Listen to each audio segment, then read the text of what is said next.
Hello everyone, O.h.i.p. My name is O.h.i.p. I'm a Baha'i from Canada, but not affiliated to the Baha'i organizations. Canada is basically my religion, and my ideas in these videos are projections, my own personal projections of what Baha'i faith would become in future when it's implemented to create a country, a Baha'i government. And I've seen Canada has got great affinity with the Baha'i faith, with the Baha'i government. I've spoken about this before. So I'm going to take Canada as the basis and continue to see what else we can do based on my opinions here. Tonight I'm going to be talking about crime and prison, police and army. I think there are two types of crime really. One type of a crime is against humanity, against spirituality, against the human being. This kind of crime has ever been a crime ever since man began to be. And it's crime everywhere in the world. It's like lying, like embezzlement, like killing, injuring, doing a lot of things like that. It's forbidden everywhere. The other type of crime is Canadian type of crime. Is to break the law, the Canadian law, which is not necessarily based on the nature of man, as just made by the choices of the people, that they like to call that crime. For example, not having a license to drive. In India you could just buy a license, like fishing license. In here you don't have that. If you don't have insurance, that's a crime. Or a lot of other things, you know. I'm going to be talking about that. It's a Canadian made crime. So the prison system in Canada, to me, in my very close experience, to a lot of helpers as a contractor that I've had, whether a day or a week, I found that it's like a school of crime. That's what it is. These guys, especially younger people, they have a lot of fear of getting arrested, going to the jail. But as soon as they go in jail and come back, their fear is gone. They say, it was nothing. Like it's basically willing to see when the opportunity comes back again. They just go there.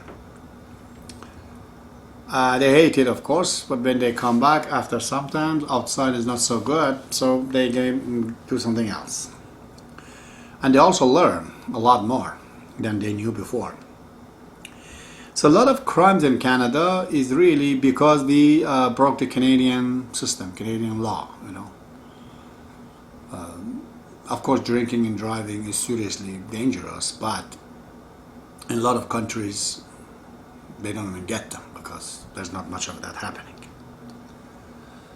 So many of these crimes, they should have not been a crime. These laws should have not been, enacted to begin with, so to be broken, because it's against the nature of people. I had one worker. I'm not going to mention his name. Poor fellow is a very nice guy. Right now he's on welfare and some days comes to work. Has totally disillusions, but he wasn't like this. He had jobs, few jobs. One day he comes home, he says, and I saw my wife in the bed with another man. And he's the type that he can't take these things. He just completely broke down. He says that now the police and the lawmakers in Canada, they're telling me that I should not react to this because they're telling me that I have to be like a robot. I should not have feeling. Well, I'm sorry, that's my wife. It's not a whore that I brought in the house that I don't care. It's my wife. I've lived with her and I have 4 kids from her. Of course it bothers me, especially if we have no problem between us and all of a sudden I see that she's sleeping with somebody else. So it says, just the reaction, I took my hand and I just threw it at her. I was charged for assault for throwing my hat towards her. So this is one type of the crime. In Canada, you're very well aware of it. that just a simple reactions, which is very humane, is not acceptable. I remember one of the cops was telling me that, we know them, I work for everyone in town. He said if a woman complains from you, from a man, that sexually she was assaulted, looked at, I don't know what are those terms for it, we will come and arrest you. We don't want no evidence from her. But we are not convicting you, we're just charging you. Conviction is up to the judge, but we charge you. We don't need any reason or witness from her. Isn't this pathetic? This just shows we are going outside of humanity. We're going to the animal kingdom. I think we're going to a robotic kingdom, We're becoming robots, totally, in some of these laws that they make.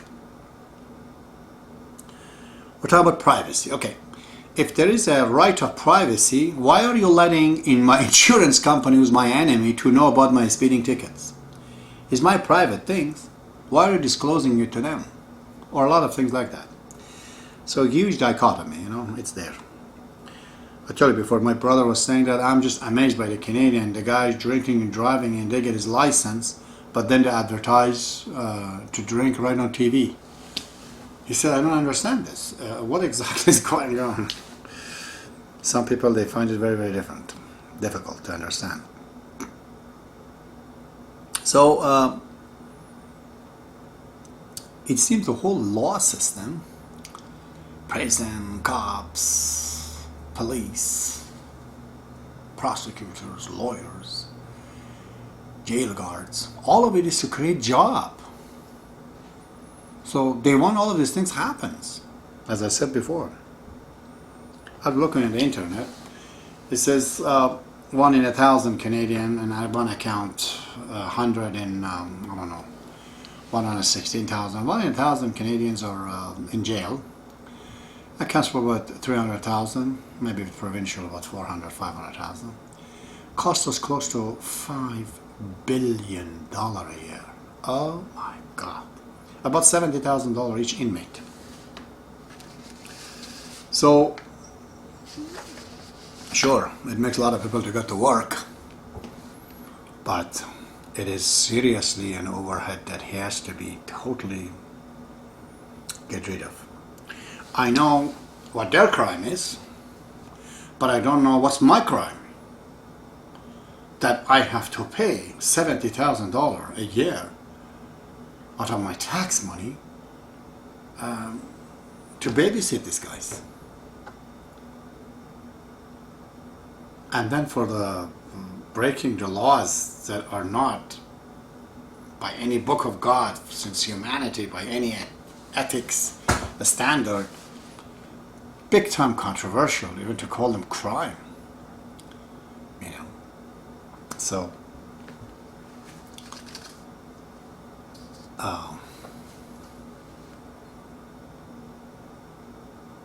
that has been bothering me a long time in Canada. So I'm going to give you suggestions, might be useful. I'm going to have to.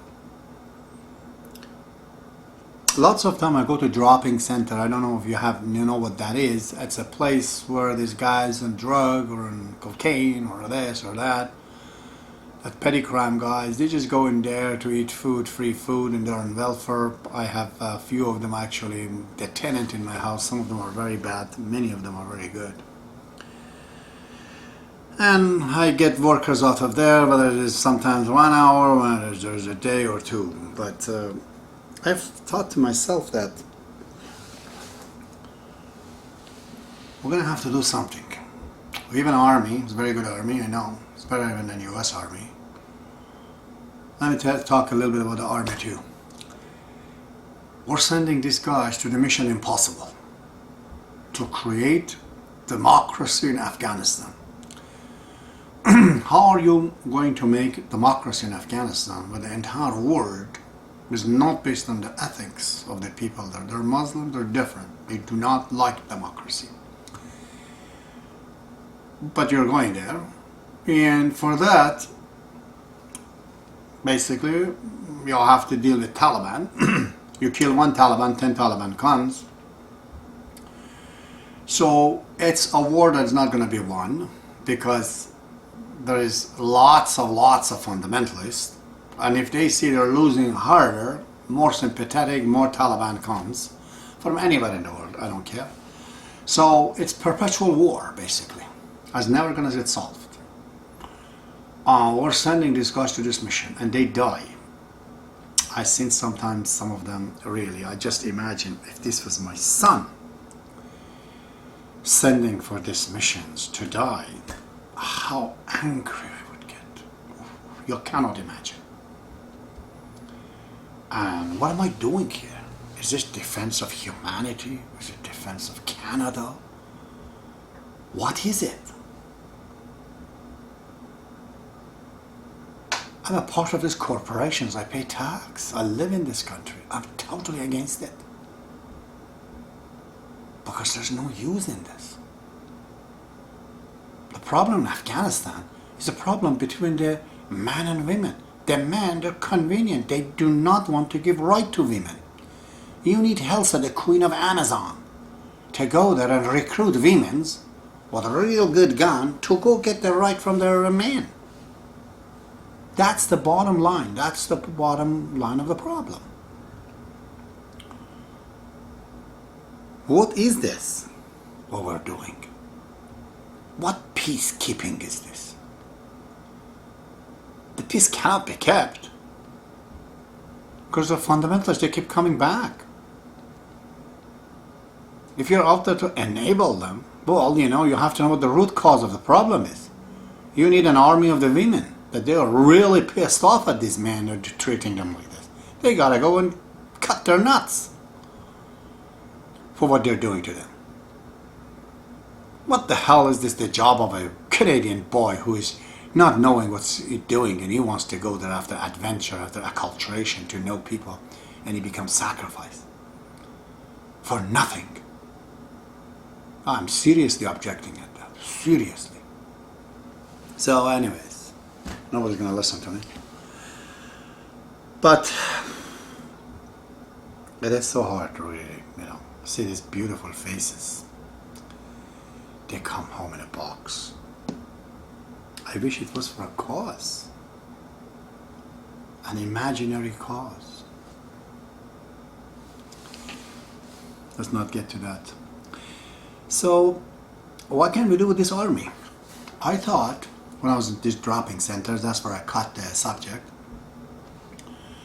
I thought if the army in Canada becomes, let's say, 3-4 sections, an army, a social army, deal with the social problem in Canada, an army to deal with disasters in Canada, whether it's a typhoon, or it's, flood, or it's, forest fires and whatnot, an army to fight the environment,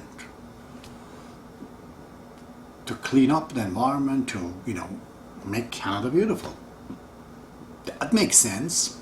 Somebody has to do that. Since everybody is working and they can't do this, some people have to do that. That makes sense to the army. So I thought, if this idea of the dropping center, I just saw it for myself, if you had a huge area, like an armory,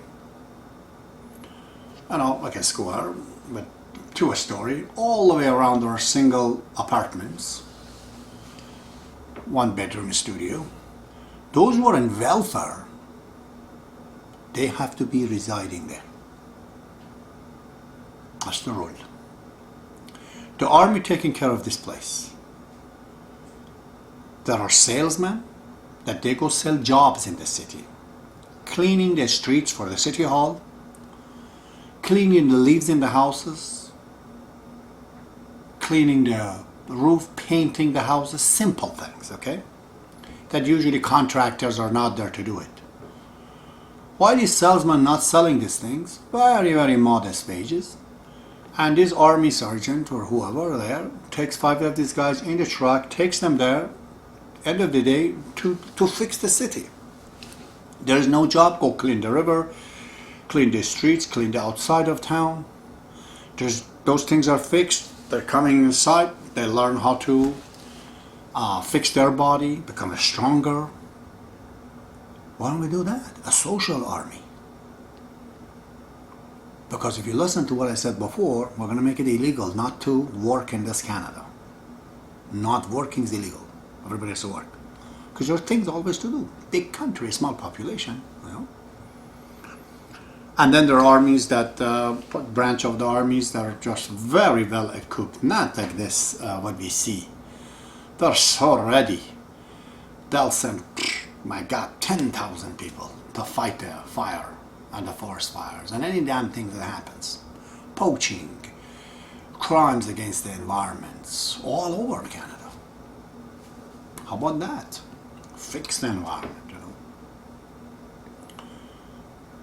Police for the environment, you know. Army to fight the disasters. That is the real front, especially with the big country we have. What is this idea of sending people to Afghanistan? For God's sake. Have guts, you politicians, you in Ottawa, you know it. Just come and tell the truth. Never mind parties. Just tell the truth that this war is not our war. The best I suggest, just go in the airplane and throw some pamphlet. We're in Canada, so many people are living, we don't fight, sign Canadian. But if you want to fight and kill yourself, you know what? We're going to watch you. If half the people want to keep the other half, I prefer the elephant to live on the earth, not this kind of a man. Let them, eliminate themselves. That's not man then, if it wants to do this. Why not going to stop the evolution? Then they kill each other too many times, and then they learn that they should not do. After all, Europeans went through the First World War and the Second World War, and they learned the damn lessons. With all the hatred they have towards each other, they still don't go to war. They know what that means. And it's a course of evolution. And you want to stop the evolution of the Muslims. They're gonna have to go through these wars. Or Africans for that matter, South Americans, or whoever else in the world wants to do this. Process of evolution. We can tell them that this is not going to work. We've done it. First one, second one. Stop it. You don't want to stop it? Okay. Check each other's out. So, look at my notes. Page number 3. That's what I've written on page number 4. So, I was talking about the social crime. A lot of these petty crimes that's happening in the cities is because these boys are coming from dysfunctional families. They have no job. They can't have a job. They're not trained anyways to do anything. In that social army, they could actually teach them the trades. Don't wait for them to become criminals. Right there, teach them the trades. Achievement deficit disorder, what makes the man to do things. So let them achieve things, become a carpenter, becomes anything, there's tons of things to do. And they're the social army, Because if they have some kind of incident, they are together, many of them. They're all talking negative. Together, a huge negative force is made and it sucks everybody in. But in a good environment, policed, by the army, to show the value of Canada and Canadianism and the humanity, you could bring back all these peoples, They have incentive. They're not going to do these kind of things. There are many people that they have no money, they're on disability. Go fix their house. Get this, that, They're getting welfare anyways, the welfare check. Might as well do something about it. So if we get rid of this environment and the cause of it, we can fix it, So, I've said,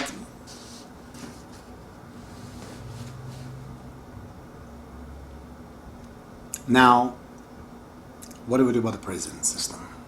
This is one prevention to prevent criminals, petty crimes. Now I'm going to talk about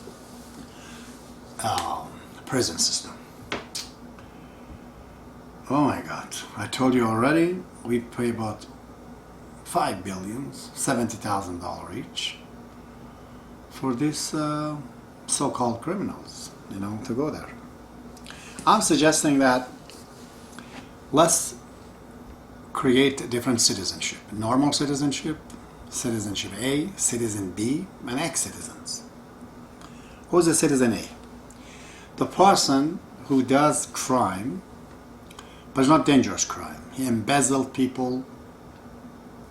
He did kind of things, soft crime. They call it anything like that. But the guy has a job. He's a doctor. He's a accountant. He's a mechanic. I don't know, a carpenter. Why do we throw this guy into jail? We're going to create a jail for him in the city. I don't have to work, but the paycheck is going to go to your wife. You don't have a wife, it's going to go to your children. Or control that. Tell them you're still free. Go on, produce.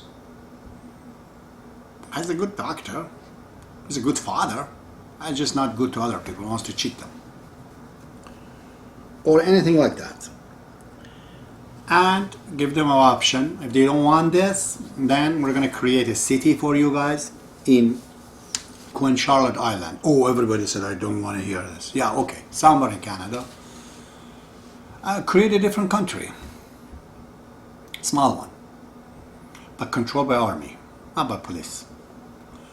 So these guys, they live there just like every other people. It looks another Afghanistan. It looks, Zambia. It looks like Zimbabwe. I don't know. Some shanty town, whatever. They have to live there. They could have even all the standards. It's up to them. Let them tolerate each other.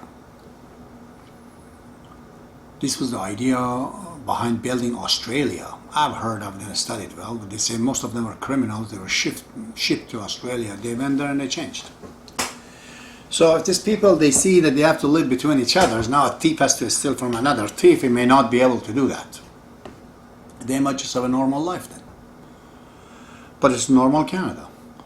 Except that they're bound to stay in there. Why keep them in jail? Too costly.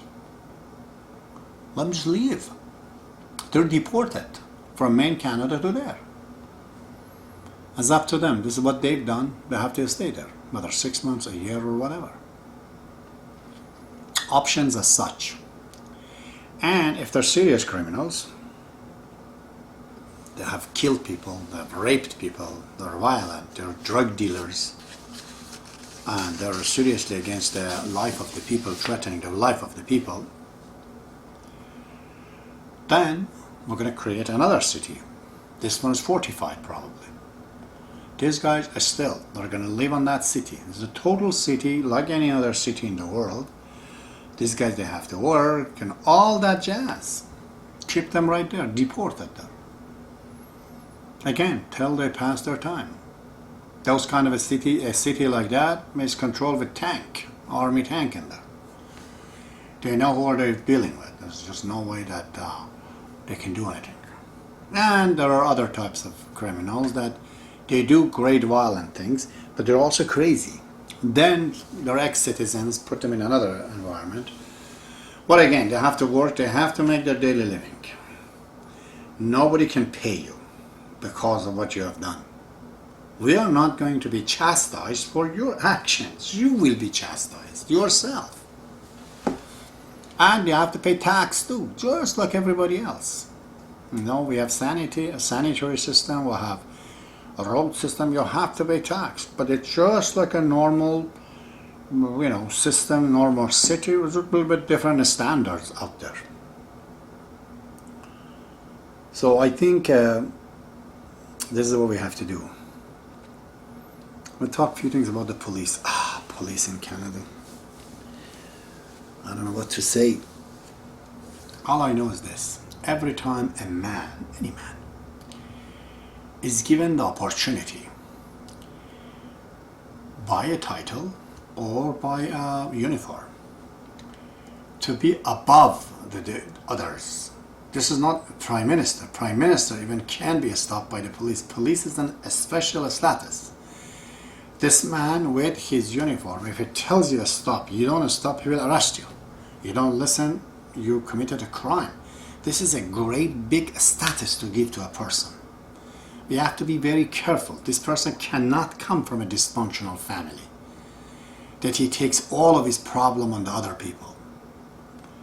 And like any other citizen of Canada, they have to learn psychology. They have to deal in a very, very, very serene manner with people.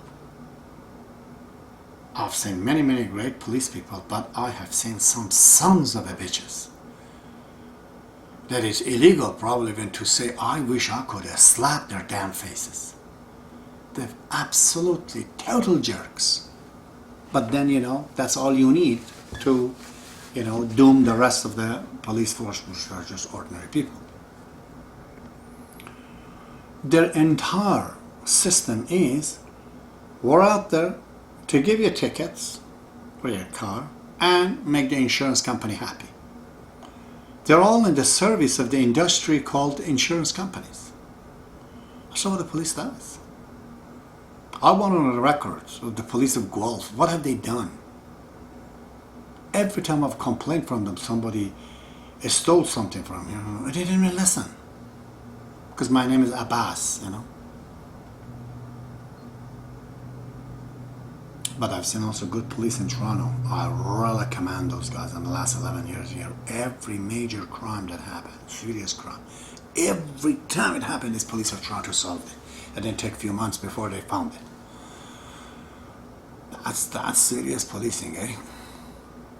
What is this we're doing? You don't need to learn all this serious education system, all this training to give people tickets. Just change the unit to somebody else, some private companies. Some people that they charge probably minimum wage even. They watch their speed and all that. Plus, there are so many electronic ways to do this thing. They're just out there. It's very clear. Hiding behind the things. As I said before, how could you give a man a ticket for a speeding 50, 60 in a 50 zone, whereas his car is different from other cars? This car can go with the speed twice as an ordinary car and is still safe. This man who is a driver for so many years and never had an accident definitely has the merit to understand what the driving is. It should not be treated the same as equal to everyone. So there are many coordinates to a situation. That's not been introduced in Canada at all. A computer that say, okay, this man, what's his speed limit? But that's not how it works. So many ordinary people are chastised by this police for receiving the tickets. I really hate it. To pay the tax for this kind of things. Because mankind is like this. You have a uniform, you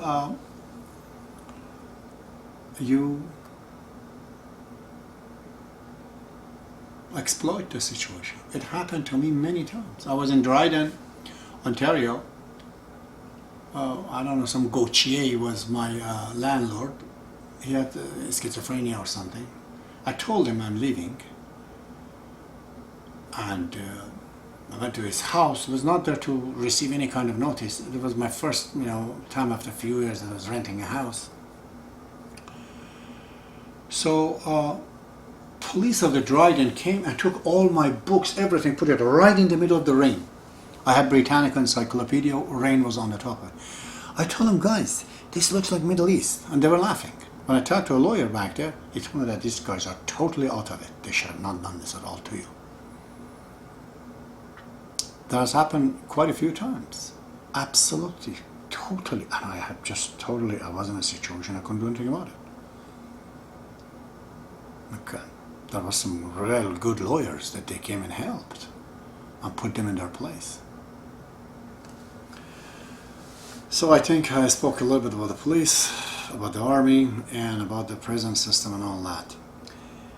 Of course, there's a lot more to say, but if there was this discussion between me and Peter Mansbridge and David Suzuki and Rick Hansen on TV, God knows where it would get. It would just enhance the mind of a lot of people.